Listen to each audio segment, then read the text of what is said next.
All right, so we're going to get started. First and foremost, as I said, thank you everyone for joining us tonight.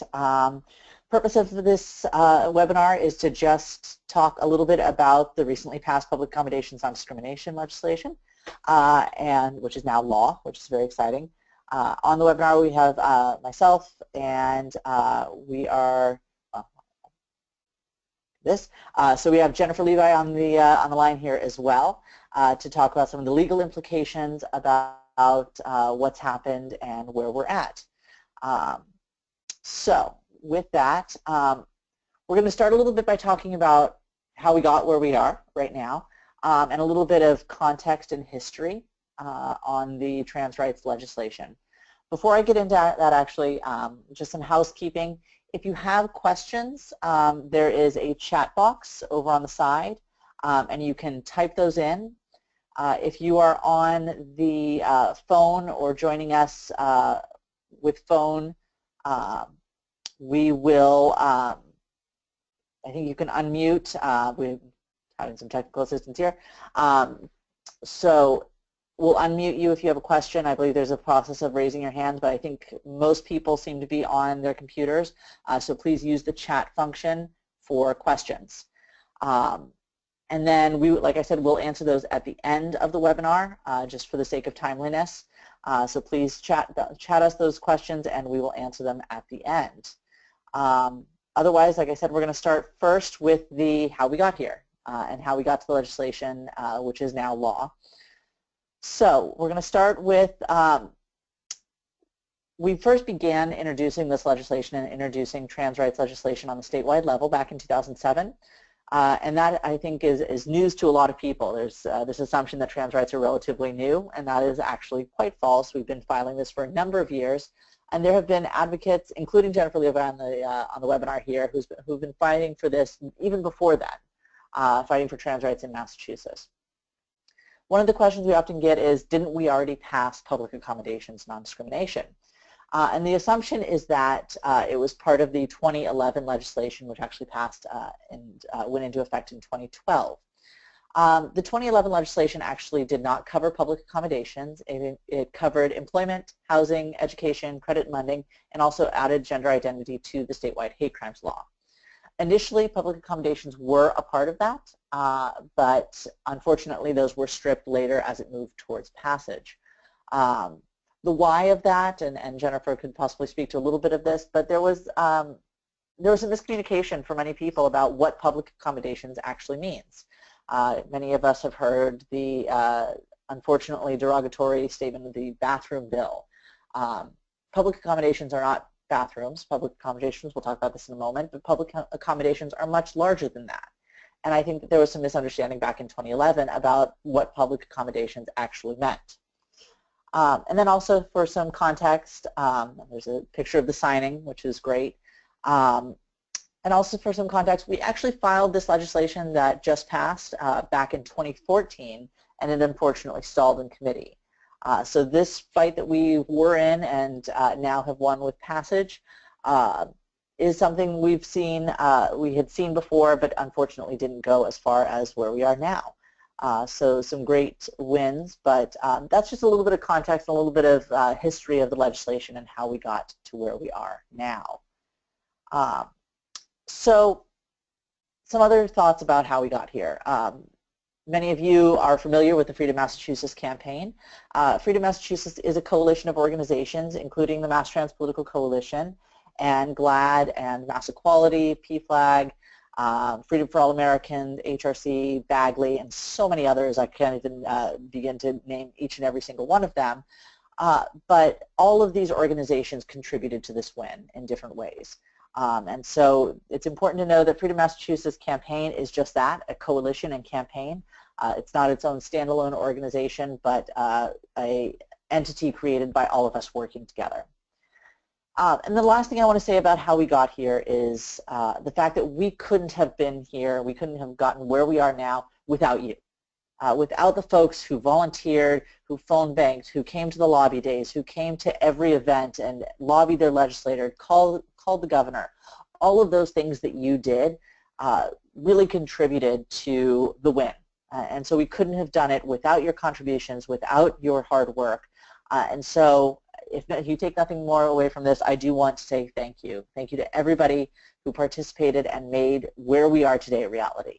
So thank you. So at this point, I'm going to turn it over to Jennifer to talk about the review of legal rights. Great, thank you, Mason, and I hope everyone can hear me. Mason, you can hear me? Yes, great. Yes, I can.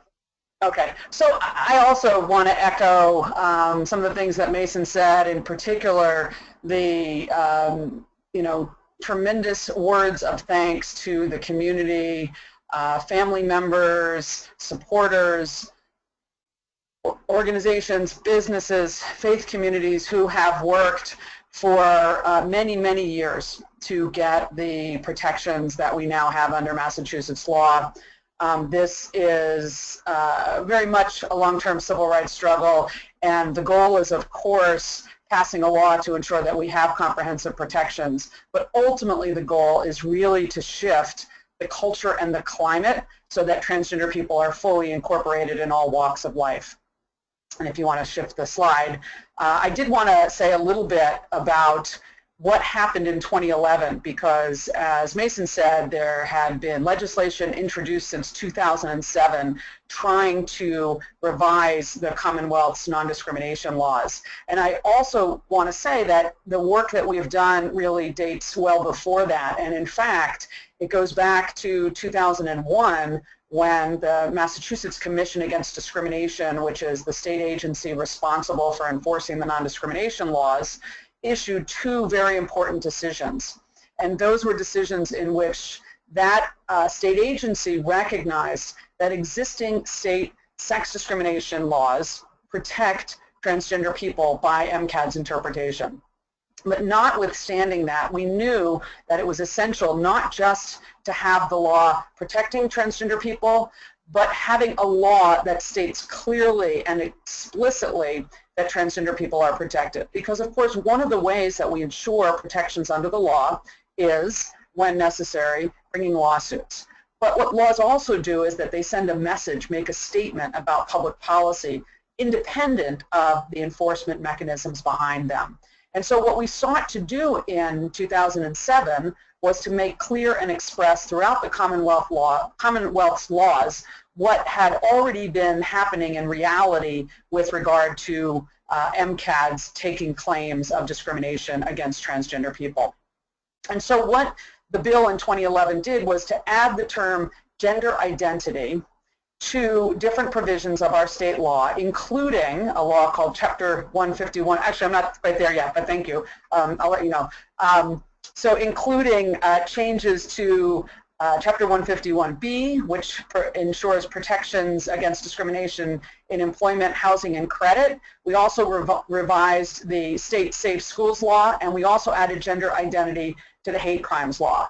Now, one very important outcome of making this change in 2011 was affirmative steps, including from the Massachusetts Department of Elementary and Secondary Education, of adopting policies to address the specific ways that schools had to comply with the law that was changed in 2011. And at the same time, there were many businesses, in fact, businesses that ultimately became supporters of the transgender public accommodations laws, that revised their policies to ensure that transgender employees wouldn't face discrimination in the workplace. And similarly, there were tremendous education efforts among law enforcement, among other state offices, state employees, and throughout the Commonwealth to really speak very specifically to the experience of transgender people and to ensure that the goals and the objectives behind the revision in 2011 were realized on the ground. Okay, so now if you'll switch the slide. What didn't get revised in 2011 was the state public accommodations law, and that's Chapter 272, Section 92A. That provision of law defines as a public accommodation, in effect, any place within the Commonwealth that accepts or solicits the patronage of the general public. Right? So you see that embedded within the third line of the slide before you. So a public accommodation can be a brick or mortar business, like a hotel, like a retail store, like a restaurant, a bar, like a hospital. It can be a public building that is open to the general public, like a public library. It could be public transportation, right? It may, okay, sorry, let me just see if I can fix the sound a little bit, sorry. The public accommodations law may impact not just buildings or businesses, but for example, it applies to a testing center or testing services. So it need not specifically be a location, but it's a place where people, as members of the general public, interact and are provided goods and or services. So it's very broad. And as Mason said, at the time that there was a debate around the revision of the laws, there certainly was a misunderstanding about what public accommodations were, but I think it's also fair to say that the education process at the State House and across the public had not yet been complete. And what the revision in 2011 did was really offer an opportunity to see on the ground the changes that needed to be made and that could be made to ensure protections for transgender people. And I will say, and those of you who have been doing this work long enough know that there was a real intense discussion and conversation within the community about whether or not we should take that step, which was an incomplete and an imperfect step in 2011, or whether we should wait until we could get all of the protections comprehensively. And what we did was to take an initial step, an important step, but not a complete step, and make a commitment at that time to come back to the State House and do the work that was unfinished in 2011. And that's really the work of the last 5 years, and very intensively that's been the last that's been the work of the last year, when many of you, including those of you on the call, and families and friends, showed up at the hearing, talked to legislators, and really spoke specifically about the needs for transgender people to have protections, not just in the workplace, not just in schools, not just protecting individuals against violence on the streets, but ensuring that when we go in and out daily, using all of the spaces that people move through in the world, that we not be turned away simply because of who we are. So, and if you flip the slide, what did we do? Well, what we did was to add the term gender identity, which had been defined in 2011, as you see on the screen, and I'll talk about that in a moment, to the public accommodations law. And the way we were able to do that was simply by referencing the existing definition that we had adopted in 2011. So the definition in Massachusetts was really, in many ways, a second generation definition. There have been a number of states. Massachusetts certainly wasn't early to the party of adding non-discrimination laws. The first state to add protections for transgender people was Minnesota back in the mid-1990s. Rhode Island was actually the second state in 2001 to add gender identity protections. And by the time 2011 came around, Massachusetts really wasn't at the forefront. But what we had the opportunity to really learn from the experiences of other states that had gone through and done the work that we then accomplished and that we've now largely completed. So what did we do? We added a basic definition that says gender identity means a person's gender-related identity, appearance, or behavior, whether or not that gender-related identity, appearance, or behavior is different from that traditionally associated with the person's physiology or assigned sex at birth.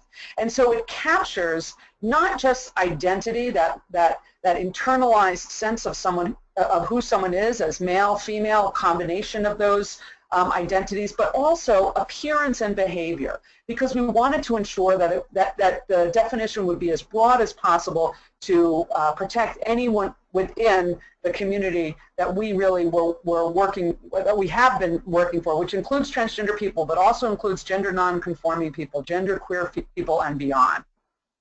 And then what we were able to do was to add to that definition a statement that gender-related identity can be shown by providing evidence including to a completely wide but open-ended range of experiences, It's not limited to those examples that are included within the statute, but that a person's gender identity, as long as it is sincerely held and as part of a person's core identity, is protected under the law. And there was a statement added which says, provided, however, that the gender-related identity shall not be asserted for any improper purpose. And that was in recognition of the fact that if someone was asserting gender identity for an improper purpose, where it wasn't related to a person's core sense of who they were, then they wouldn't have protections under the law. And that was a very important piece of the definition that has since allowed us to address some of the objections, really specious objections, that relate to what were perceived as improper use of public facilities. And by that, the reference was intended to mean places which are separated on the basis of sex. So if you turn to the next slide, what I want to speak about is the fact that we knew going into the work in the public accommodations context that we had to take head on the fact that in order to ensure the full and complete integration of transgender people into the community, that individuals had to have their gender identity fully respected, regardless of where it's asserted. And that, of course, includes in accessing bathrooms, locker rooms, changing facilities.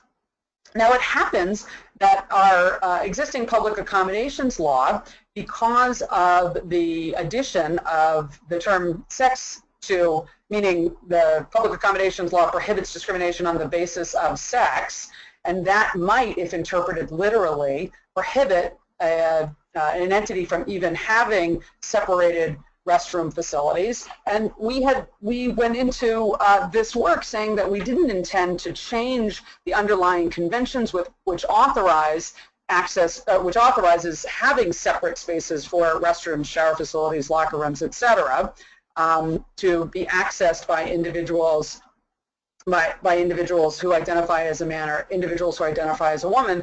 We didn't intend to change that convention or practice as long as transgender people could access the facility that was consistent with their gender identity. And so what you see here is the revision to Chapter 272 that makes it clear that in any context where there is an area within a public accommodation, right, remembering that public accommodation doesn't just mean restrooms, which have been the misperception in 2011, but that any public accommodation, that is any entity that opens its doors to the provision of goods and services to the public that has an otherwise lawful area that is separated on the basis of sex, they can maintain that division as long as individuals have access to that on the basis of the person's asserted gender identity.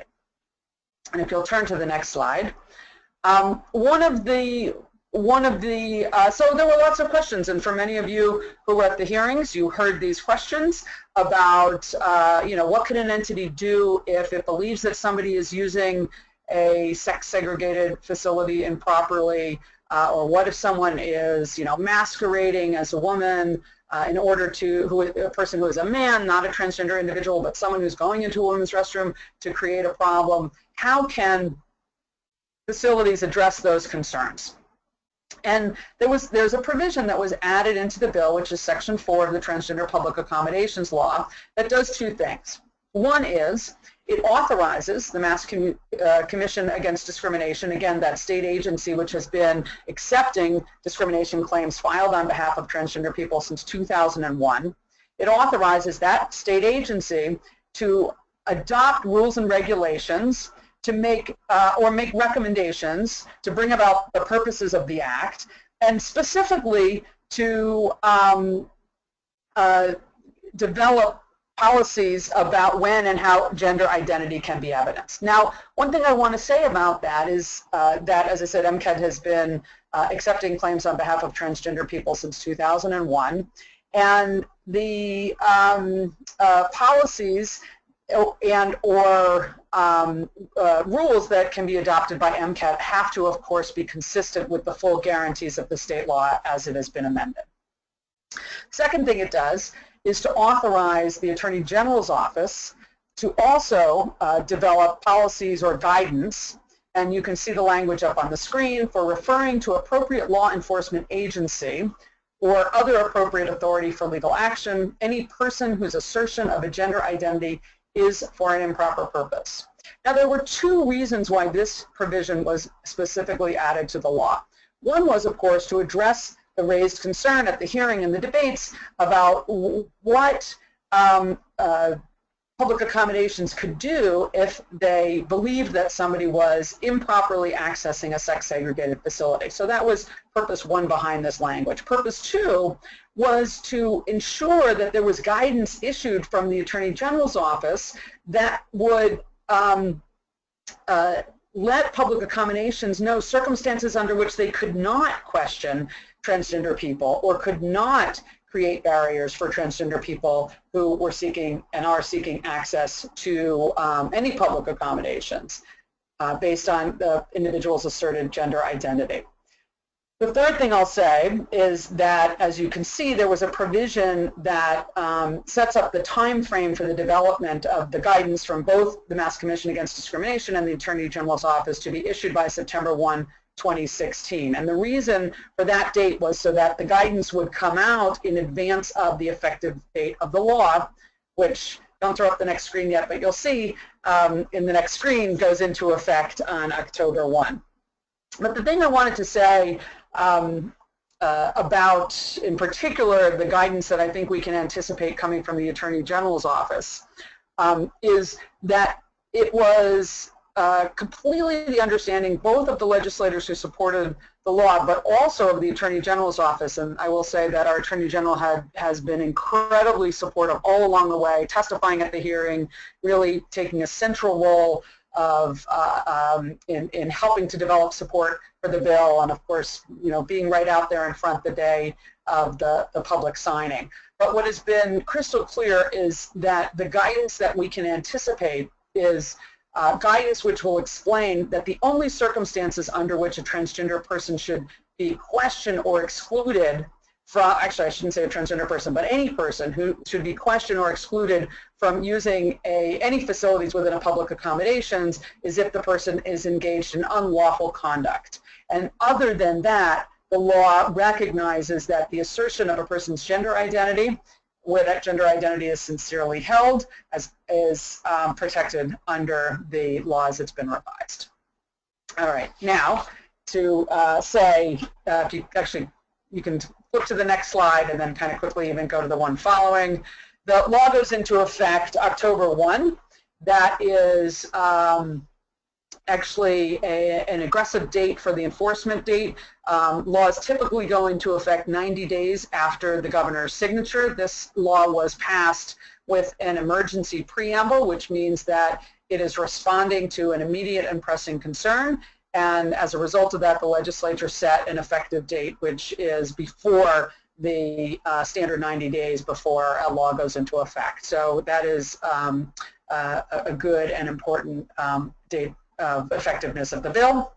And both Mason and I are here to say for sure that it will take time for the information about the law's passage to get out, and changes in laws don't change culture and climate and society overnight, but they're an important next step. And if anyone believes they're discriminated against in a place of public accommodation, there are a number of different things that you can do, including, of course, filing a complaint of discrimination with the Mass Commission Against Discrimination. I'll let you speak actually to the work that MTPC will continue to do, but GLAD staffs a GLAD Answers line 5 days a week. We have available information about how the MCAT process works. We have attorneys continuing to review calls and problems that people face, where there is violation of existing state laws.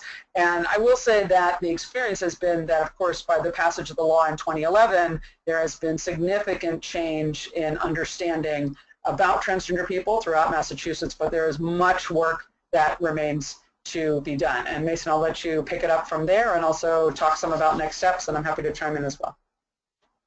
Great, thank you, Jennifer. So yes, MTPC will continue to take claims and refer you out to either MCAT, the AG, attorneys, GLAAD, and others if you have experienced discrimination.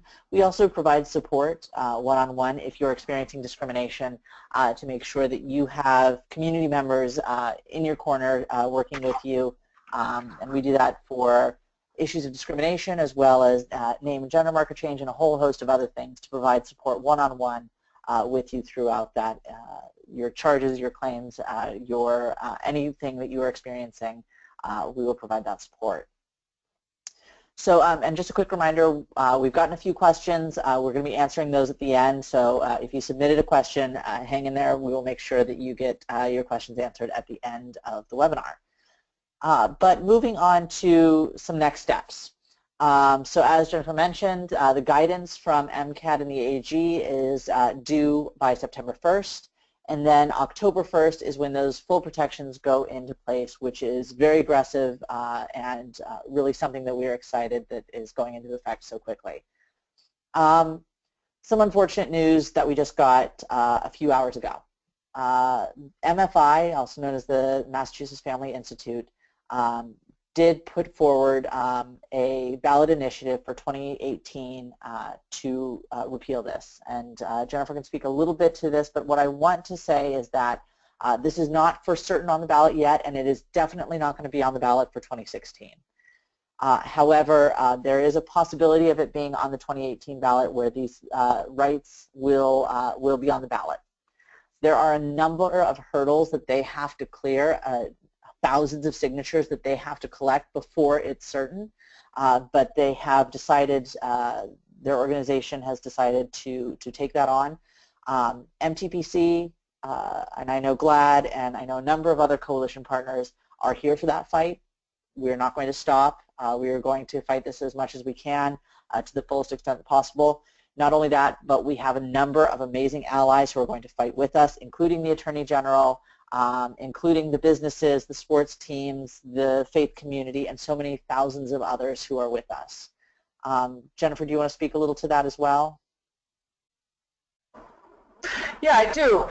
So, you know, for good or ill, there's a very engaged process in Massachusetts to allow for potential repeal of legislation to be put to a popular vote. It is a very burdensome process, as Mason said. It requires signature gathering and a number of different legal steps before that can happen. It can't happen before 2018. It's not a surprise to us. It's a disappointment, I will say. It's a tremendous disappointment that the Mass Family Institute has taken this step. We have, you know, the latest polls show that people support non-discrimination provisions for transgender people in Massachusetts by a 23-point margin. We've had hundreds of businesses come out in support. We've had law enforcement come out in support. And so, you know, what I think we really are seeing is a last-ditch effort of a fringe radical group that has sought to create problems or challenges for many discriminated against groups in the past. And so while it's not surprising, it's certainly very disappointing. And I think, as I said at the outset, this is really a long-term civil rights struggle, and so there is more work that yet remains to be done. And obviously there'll be more on this and more on the rest of the work. I do want to say something about the next steps in terms of GLAAD's focus. We are, you know, really excited to have this step behind us. As I said, it's so clear to me how important it was to get the law passed in 2011 and how different the debate and the discussion at this throughout the State House was in the last year. You know, we had a Republican member of the House of Representatives speak about the regret that she had for not supporting the bill in 2011, and really just spoke poignantly about the individual conversations she had had with members of the community, with family members, and really her heart had changed in those intervening years. And so I know that we are also at the start of kind of the second phase of that work. And much of the focus and energy for GLAAD on into the future is really to ensure that not just the law reflects non-discrimination, but that people's experiences throughout the Commonwealth and throughout the New England area where we do our work reflects what it is that we seek in terms of the broad protections, and that includes the most marginalized members of our community. So we're really excited and look forward to continuing the work that has really already borne so much fruit. And to echo that, absolutely, MTPC is here for the fight for trans rights, and more importantly, it's about legal rights, but it's about lived equality as well. And that is what we are really in this for. And not just lived equality for the trans community, but all of the intersecting identities within the trans community. Much like Jennifer spoke about, that is absolutely something that we are working on and will continue to work on. I just wanted to raise up two other areas where we will highlight in our work. One is around healthcare equity. And so we know back in 2014 we passed, the Division of Insurance issued some guidance, as well as Mass Health issued important guidance around healthcare coverage through insurance for transition-related medical care. Although we have those rights and that is moving forward, unfortunately we're seeing some lag in the way that insurance does cover this. And so we are going to be moving forward to make sure that insurance companies and Mass Health are held accountable for healthcare provisions for the trans community. That is a major focus for us moving forward. We also have the ID project, which works to connect trans community members seeking to change their name and gender marker on IDs, including licenses, passports, social security, birth certificates, anything and everything that has a name and gender marker, updating that so it is consistent with your gender identity and your name. We can provide assistance through trained volunteers to make sure that all of that goes as seamlessly as possible. There's always going to be hiccups, and we are working with community members to make sure those hiccups are as less painful as possible. So that being said, I have some questions here that I'm going to answer some of these questions, and Jennifer's going to answer some of these questions here. Let me go to those. So we have one question. In the gender identity definition, it seems like appearance or behavior falls more under the definition of gender expression. When creating policies, is it important to include this phrase, or should the same protections be offered if gender expression was also enumerated and defined? Jennifer, do you want to take that question on about the language around appearance and behavior and gender expression? So the term gender identity, because it incorporates appearance and behavior, is intended to broadly capture the term gender identity and expression as it's used in other places. So this is a term of art that is not narrowly focused, as I mentioned during my remarks, to just that internalized sense of who a person is, but also includes the way in which a person's identity manifests and is perceived. So while I think it can be very helpful because it conveys the full scope of the language to include the phrase gender identity and gender expression when policies are being developed, as long as the term gender identity is intended to reflect the definition in Massachusetts law, then referring to gender identity alone captures both identity and expression. And we've actually seen, businesses take both approaches, and they can be equally effective. Great, thank you, Jennifer. The next question I have is this law actively being looked for replication in other states? Now, just as some context, Massachusetts is the 18th state to pass these protections, so we have a number of states left to be done. So, Jennifer, do you know if the language that we utilized for our bill is going to be replicated in other states? Well, it's hard to predict the future, but there are definitely advocates in many other states that are pursuing statewide protections. And just as we really in Massachusetts benefited from the experiences in those other states in the development of our definition, I think we will see other states look to the experience of Massachusetts as well in adopting and developing their definitions. I'll say that I feel really proud of the fact that when the U.S. Department of Education issued its guidance to all public schools nationwide, they cited the guidance that was developed by the Massachusetts Department of Elementary and Secondary Education as an example of the kinds of guidance that should be developed by other schools addressing the needs of transgender students. So this is, a very dynamic work, a very dynamic movement, and I think we can anticipate that other states will look to the experience of Massachusetts in developing their laws as well. But I guess I want to say that these are really uniquely local efforts, and I think that it's important to recognize that there is and there should be some elasticity in the ways in which different advocates in different places achieve the ultimate goal of protections for the entire community. Absolutely, and I will also mention, kind of launching off of that, that other states' laws are very different, particularly where it comes to enumerated protections in public accommodations. Not all other states have public accommodations so explicitly mentioned as Massachusetts law does, and so it's hard to say that other states will replicate this simply because other states' laws look very different. One thing I will say is turning a little bit away from the legal aspect, the way that this campaign has happened, particularly the number of businesses and sports teams and faith communities all working together for passage, is something that other states are looking at replicating.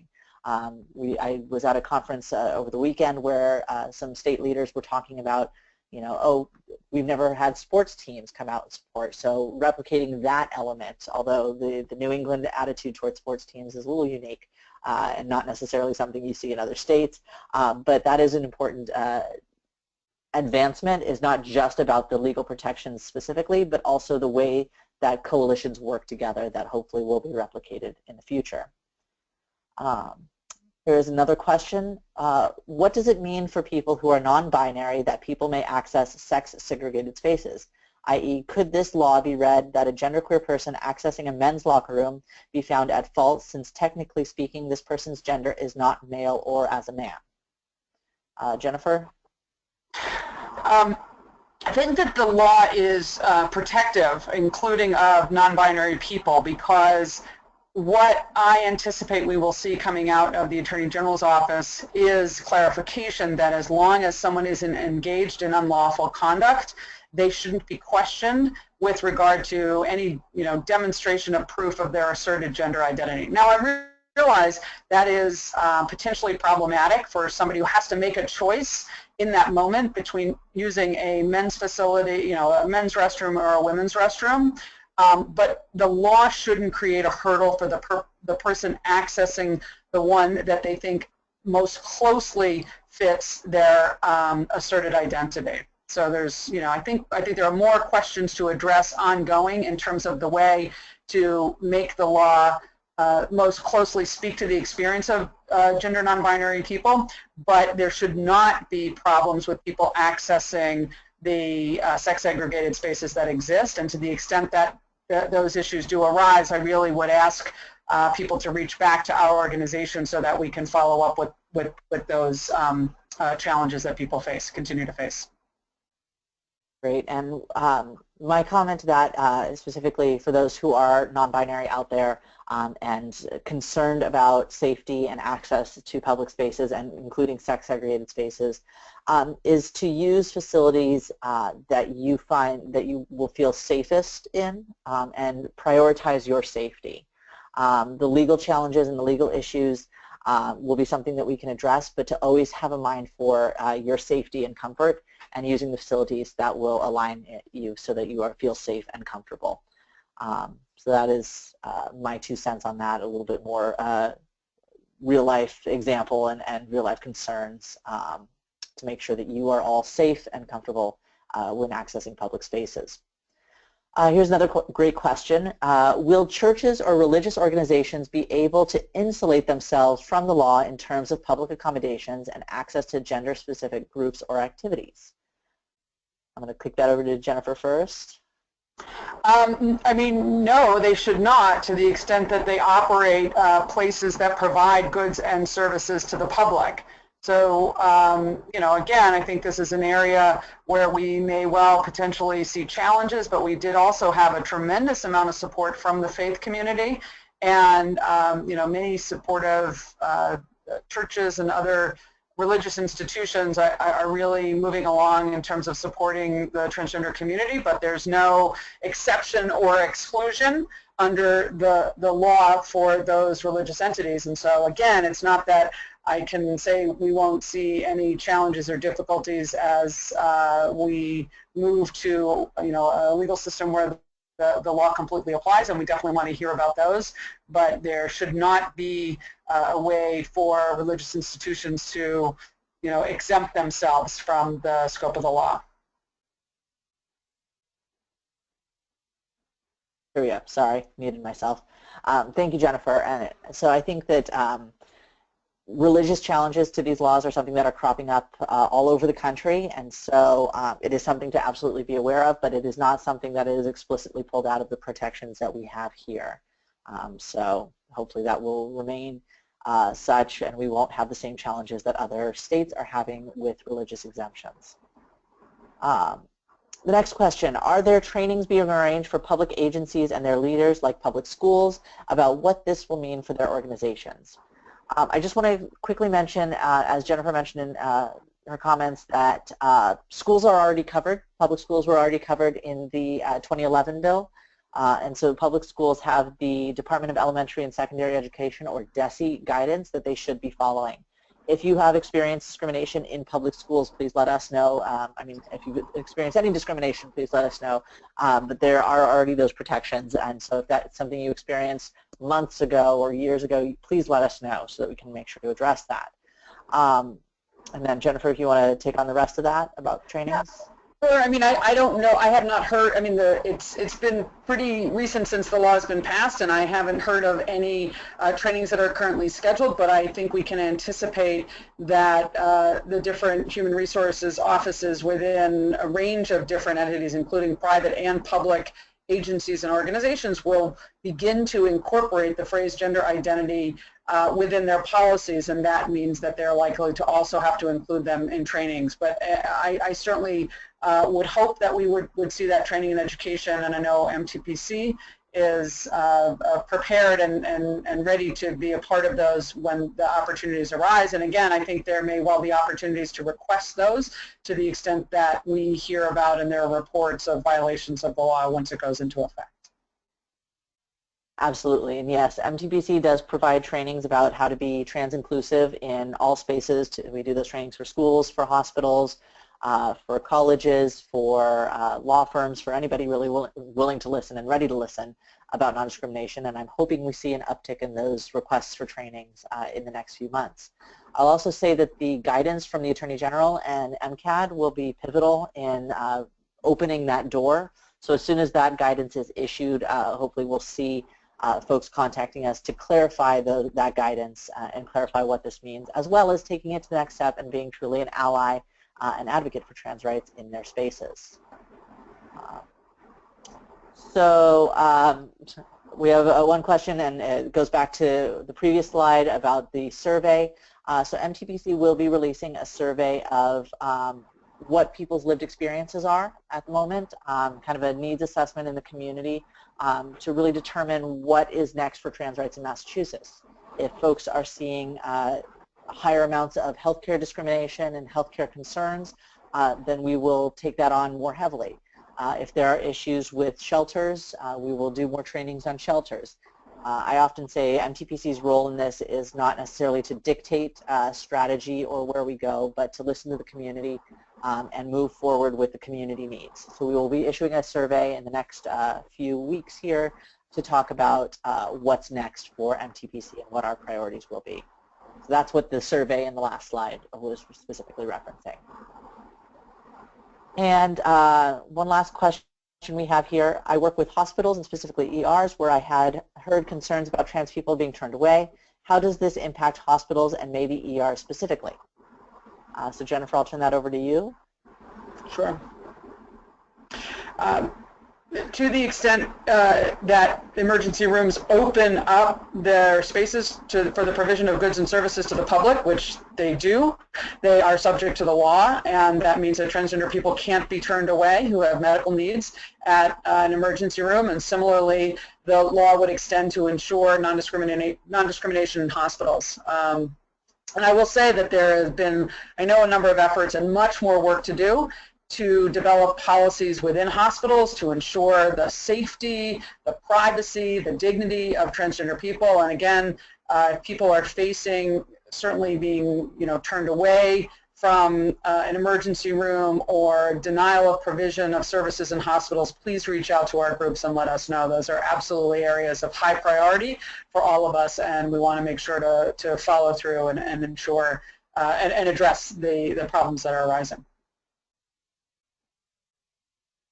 Great, and that also goes back to the issue that MTPC is taking on a little bit more heavily, which is healthcare equity, and ensuring not only access to transition-related medical care where appropriate, but ensuring that access to that care and all medical care is a priority and is trans-inclusive and affirming of gender identity in those spaces. It's one thing if you go in for instance, a blood test regarding your hormones, that should be done in a affirming and inclusive way throughout all steps, and not just accessing the hormones, but making sure that your blood tests are treated with care and respect, and affirming your gender identity through using correct pronouns, correct name, and all of that. So we have about 9 minutes left. We don't have any more questions, so I'm going to do one last call for questions here. So please submit those questions. Oh, we have one more. Perfect timing. I work with a trans woman in jail and needs to go to a halfway house. How does this law affect her being able to be herself, presumably in that halfway house? Jennifer, you want to take that on? Sure. There are going to be a number of implementation issues that come up, and they may well turn on the specific facts of the case. There may well need to be a determination about the extent to which the halfway house opens up its services to the general public. There is case law which helps us determine which kinds of entities are covered by the law and which aren't. And so I would very much invite that individual to reach out to GLAD, and we have a GLAD Answers line which can evaluate the call, provide information and follow-up, have an opportunity for our attorneys to review that as a potential claim. But those are, just the kinds of detailed questions that may well come up once the law is in effect. But to the extent that you're talking about a transitional service that is available generally to people, then that kind of transitional housing services provider would have to respect the gender identity that is asserted by the transgender individual and provide comparable services that would be provided to anyone who was eligible for those services from that provider. Great, and this raises a really good point, Jennifer. You raised this. The fact that we passed this law doesn't mean that discrimination has come to an end. It simply means that discrimination is prohibited in the state now. And we are going to see many years of charges, of conversation, of education before we really can see true lived equality, particularly in public spaces. So we are kind of at the vanguard at the moment of all of the work that needs to be done now to see the implementation and enforcement of these rights. And so what I want to make sure of is for folks who are on the webinar, as well as you talk to the community and you work in the community and talk to other folks, it is so important to bring charges of discrimination when they are experienced. That is the way that we make sure we hold the state and hold public spaces accountable to this law. So please, if you have experienced discrimination, if you know someone who has experienced discrimination, please come talk to us or contact MCAD or the AG to make sure that we can hold those agencies accountable and make sure that this really truly is enforced as we move towards lived equality, not just legal equality.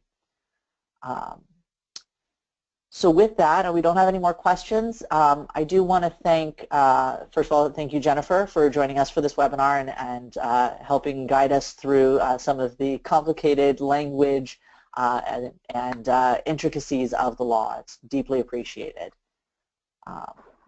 Thank you. I really appreciate being a part of this, and as I want to say, this is just an incredible moment. You know, many of us have worked long and hard, and getting to this point is really a remarkable accomplishment of which I think we should all be tremendously proud. Absolutely. Couldn't agree more, and it is an honor to be a part of this work. I do want to thank everybody who joined us, particularly those who asked questions, to make sure that we're kept on our toes in addressing the concerns within the community. And then last but not least, if you have any other follow-up questions, maybe you didn't feel comfortable answering them here or getting them answered here, or you think of them later, please don't hesitate to reach out to MTPC or GLAAD to get those questions answered. So moving forward, there's a lot to be done. Please make sure to stay tuned to MTPC, GLAAD, and our other coalition partners to talk about what's next for trans rights as we move forward. So otherwise, thank you so much, everyone, and have a great evening. Good night.